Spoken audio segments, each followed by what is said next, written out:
We may have just seen the ancient weapon Uranus, and we may get a little bit more information about Luffy's dream in this chapter.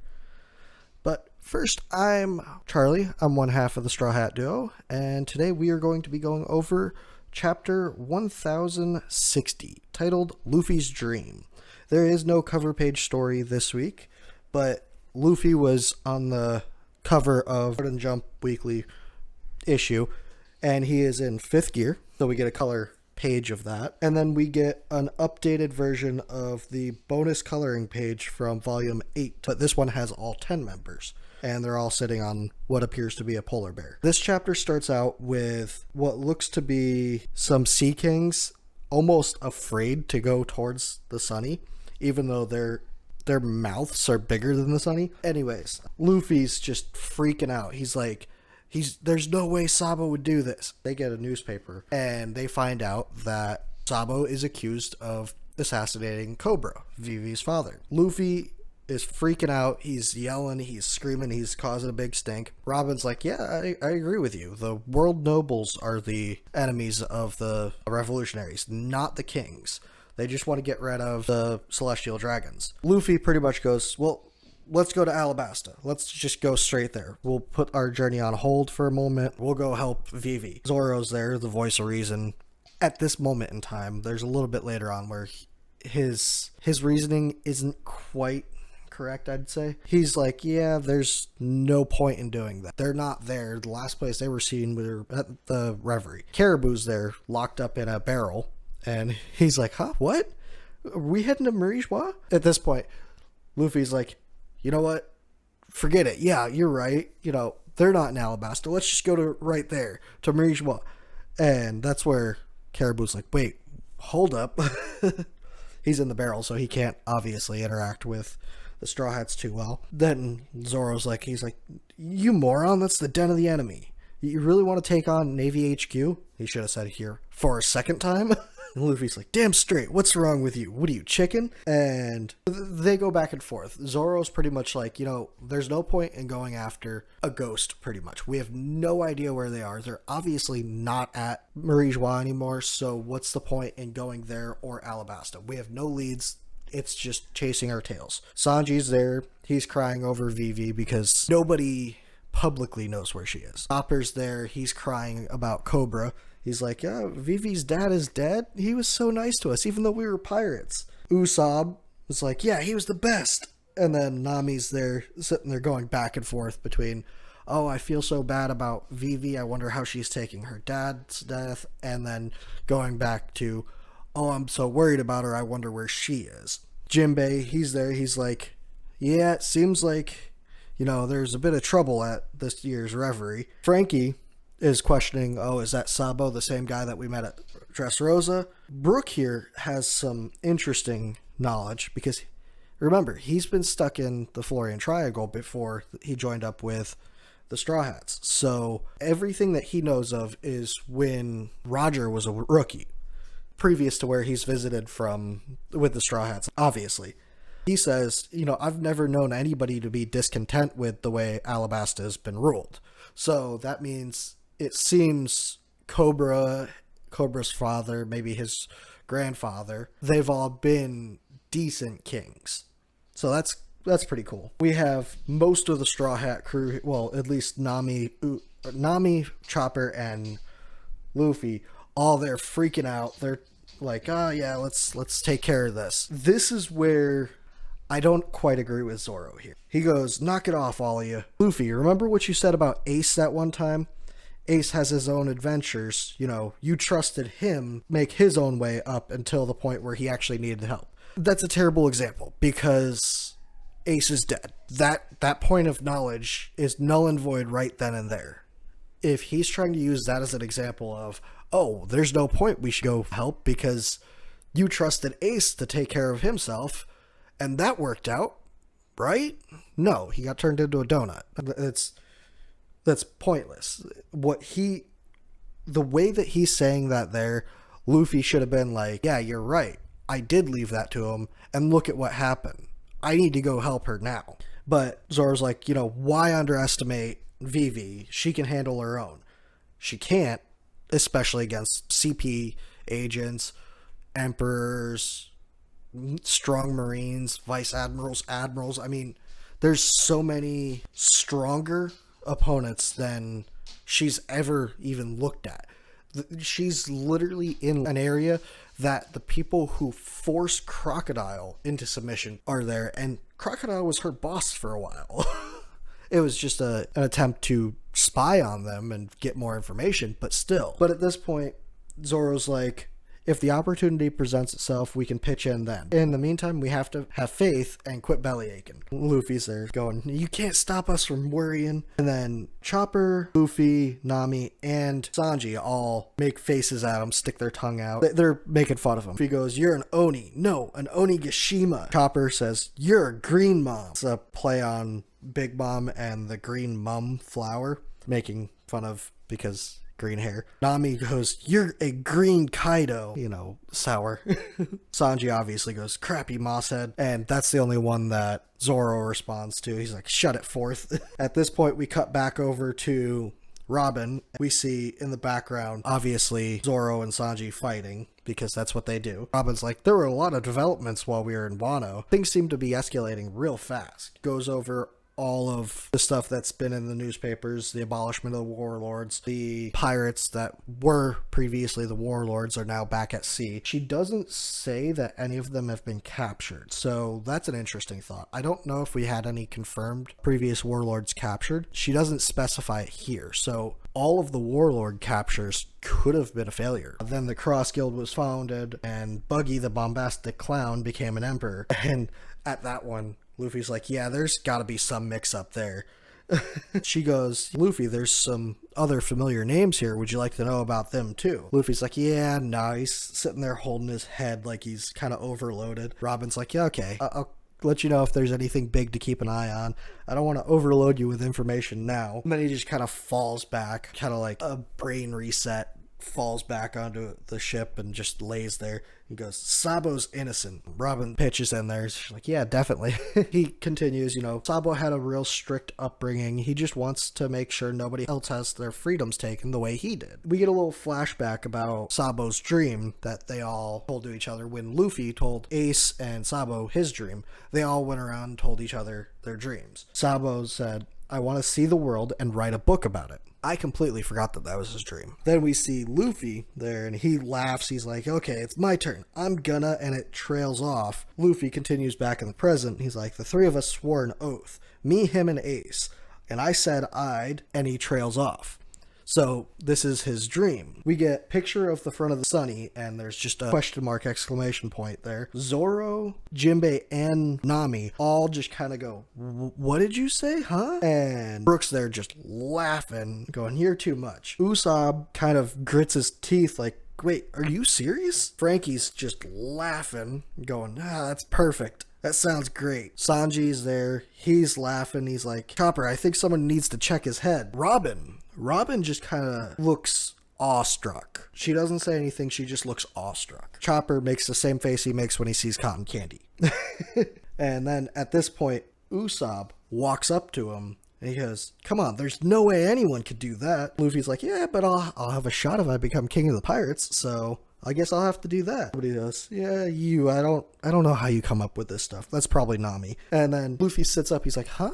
Wait, I've never mentioned this to any of you? Really? Usopp's like, nope, but it wouldn't have made much of a difference since it's impossible. A lot of people think that it's like, oh, I want to have a party with the whole world. I don't know if that's it. It could be, could definitely be. And even if it's not, Oda could just decide to make it that, because why not? He's the author of the story. If he likes a fan's theory better than what he had planned, as long as it fits, who cares? He can do that. But at this point, Luffy kind of holds his fingers up and starts thinking to himself. He's like, oh, that means the only people I've told are Shanks, Ace, and Sabo. Huh. And Robin's curious at this point. She's like, oh, and how did they react? Luffy's like, they all laughed. Oh, and Shanks had some tears rolling down his face. And he's laughing. And this is the reason for this is because Luffy has the same dream that Roger had. I'm 90% sure it's been confirmed. Shanks told Rayleigh that Luffy said the same exact thing Captain did, speaking of Roger. So I'm 90% sure that This is the exact same dream that Roger told Whitebeard and Odin back in the Odin flashback. Luffy just kind of lays back down at this, kind of looking peaceful and relaxed. He's like, yeah, that's what I want at the end of my dream. I'll be very interested to see what happens and what's revealed to be that. At this point, Jinbei kind of laughs. He's like, oh, I joined this crew willingly. I guess I gotta live with it. All of the Straw Hats are just kind of like, yeah, all right, well, that sounds like you. I guess I gotta help you out. Your dreams sound amazing. Frankie's like, since you gotta be the Pirate King to even make that possible, we'd better find that last lode poneglyph. And he's like, and then it's off to Laugh Tale. Robin's like, yeah, you make that sound easy. It's been so long since anybody has seen that last poneglyph that we don't have any leads. We have no idea where it could be. We don't even know where to look. And at that point, it cuts over to Marine HQ in the New World, and it continues on with the transmission that they've intercepted with Sabo, the Flame Emperor, to Kamabakta Queendom. They pretty much are trying to pinpoint the origin, and then they figure it out. They say, oh, he's not even using a white transponder snail, which a white transponder snail will apparently jam the signal, so it would make it untrackable. He doesn't have the ability to use one right now. He doesn't have one, or it takes longer. I don't know. He's just not using one at the moment. They pretty much go, oh, he's not using one. He must be desperate. So he probably won't speak for long. We got to figure out where he is. And then they figure out that he's in Lulusia Kingdom, which is one of the kingdoms that during the Reverie started to rebel. And the Gorosei are kind of like, oh, wow, really? I don't know if that's just bad luck or fate's on our side, but he won't be our problem for much longer. And then we get a little zoom over to Eam walking towards something kind of in the background that's like, yeah, that's one of the 8 kingdoms that rebelled over the last few days. It would be an ideal place for Sabo. They go, yeah, he's an unlucky man. No, it must be fate. And then we cut over to Kamabaka Queendom. Whenever I hear other people say it, it doesn't sound weird. Sabo continues, sorry, I know I caused a lot of trouble, but I didn't kill Cobra. It wasn't me. And Dragon hears this. He's got a stern look on his face, but it's hard to tell what he's thinking. He's got his shaded eyes, stern look. They're all happy. They're like, yeah, we knew it wasn't you. We knew you were innocent. And this is where Sabo goes on and goes, while I was in Marijois, I saw something crazy. It's insane what I saw. I can't believe it. The empty throne where there was supposed to be no king of the world, the empty throne was not empty. Somebody was sitting in it. He says, obviously, this was in the throne room at Castle Pangea. So then we cut over to Lulusia Kingdom. The king and the princess are locked up in a cage, and the citizens are like, listen, we're not trying to kill you. We just want you to admit that the way you treated us is bad. And they're freaking out. They're like, no, once Navy HQ hears about this, you're all going to be wiped off the face of the earth. He's not completely wrong. I don't think he thought he was a part of that, but we'll get to that in just a moment. So then we cut over to the outline of Eam with just the eyes being visible, and we see a map. And it's specifically centered on the map is Lulusia Kingdom. And it seems to be Eam, but it's just inked out. An X right over it, that is the light, the island that's going to be destroyed. And at this point, the Marines are like, or the Gorosei or the World Nobles, whoever it is, they say, cut the signal. That island never existed. There was no transmission intercepted today. It has been a quiet day. There's been nothing abnormal and no information to be transferred. And as for Lucia, that country never existed. And while this is all being said, in the Lucia Kingdom, we see citizens starting to look up, and it gets real dark over the island. And all of a sudden, a extremely bright light just starts to shine above. We see Eam's eye, just a menacing eye. Yeah. And all of a sudden, a bunch of lasers just shoot down from the clouds at the island, and we see an explosion, and just everything is being obliterated. Right as that happens, we hear zzz, Sabo-kun, and there's nothing. And then we see reports. We have reports of sea quakes off the southeastern shore. Please be aware of tsunami. It appears that the weapon or ability that took out Lulusia Kingdom, or Lulusia Island, there's a lot of theories that could be Uranus. What else could take out an island that easily? Now, Eam has obviously done this in the past before, probably multiple times. We don't know how many times. It's assumed that that's what happened to God Valley, after the God Valley incident, or during. I mean, it could have happened during. But it's very interesting to think we may have just seen the final, well, seen the first ancient weapon, but found out the location of the final. Then it cuts over to a few days later, so we know for a fact this is a few days later after this happened. We cut over to that, and it's a few days later aboard the Sunny, and it is freezing outside. They say to watch out for icebergs, you know, all of that. Not iceberg the shipwright, but actual icebergs. Jinbei's like, yeah, bring up the sails. It's too windy, can't handle this. He asks Nami, you know, hey, how close are we to the land? Nami just pretty much ignores him and goes, feels like we entered a island's climate zone. I guess the next one's a winter island. So I guess not really ignoring it, but didn't tell him useful information to Eddie that he didn't know already. Chopper's inside, and he's got a little jacket on, a big hat, kind of like Oars Jr.'s at Marineford. The hat that he had, obviously much, much smaller because, yeah.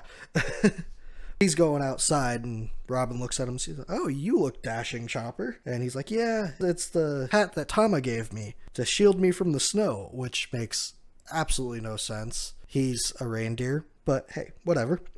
He heads out to the deck, and then we see Luffy kind of pointing out at something. He's like, hey, Nami, what's that? And she's like, what do you...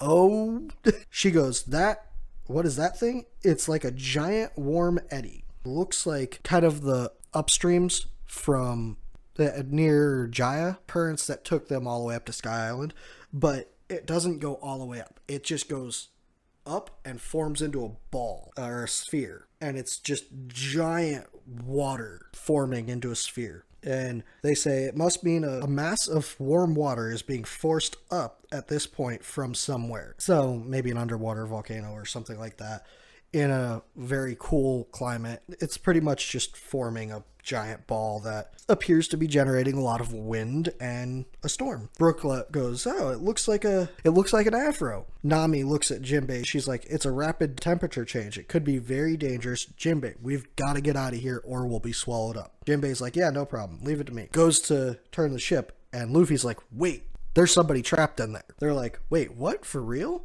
How could anybody be alive in there? Is it a mermaid? And this is where Sanji comes in, probably with his observation hockey. Could just be him being Sanji. But he's like, no, he's right. There's definitely a lady in distress in there. And they're like, through a body of water, you could hear that? Somebody's like, are you guys serious? Even if there was somebody, what are we supposed to do? Zoro at this point goes, I got it. I'll cut it. Sanji's like, yeah, if you leave a scratch on the lady. And Zoro completely ignores him. Pulls out his sword, goes, one sword style. Bird dance. Cuts the top of the warm eddy right off. At this point, Chopper comes out, goes, what's with all the commotion? Amagasa Hat Chopper here, reporting for duty. The moment he steps out the door, wind catches his hat, and he goes flying straight off the ship.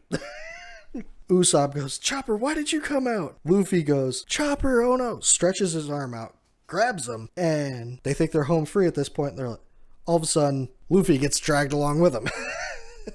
So they both go flying off the ship. Maybe they'll land on whatever island is next. Jinbei will probably go pick them up so they don't drown to death. And right as they're getting flung out, it looks like they're going over the warm eddy. All of a sudden, somebody pops out of the top of it and appears to be flying towards the ship. And they're like, a kid popped out. And then this is where we're told that this is one of the worst generation, the glutton Jewelry Bonnie, with a bounty of 320 million. And that could be a connection to Reverie because she was at the Reverie. But she's a kid now. Who knows how she got here? Who knows what happened? When I first looked at this panel, it looked like she had no legs below the knees. It looked like she was a kid, but the way that her knee pad type things were and her knees were bent, it looked like her legs had been cut off at the knee. I believe I see some feet there. So it looks like she's just kind of upside down with her knees kind of bent like that. So it kind of looks like that when her feet are actually like right there. That's the end of the chapter. No break next week. We will hopefully get some interaction with Jewelry Bonnie. We'll get to learn a little bit about her, maybe what her devil fruit is, maybe about her past or whatnot. There's a lot that we could learn from Jewelry Bonnie. She seems to have connections with the revolutionaries, pirates, world nobles. She has a lot of connections to the world that we would like to know, obviously. And then we'd also like to know how her devil fruit works. And who would win in an eating contest, her or Luffy? That'd be interesting. Anyways, let me know what you guys think. Let me know if you think Sabo's dead again for some reason. If you think that weapon was Uranos, or if it was just somebody's devil fruit power, or if it was Zappy Eminem. I don't remember his name. Let me know what you guys thought about the chapter. Did it give you more questions than answers? Because I know it did for me. And we'll see you in the next one. Bye.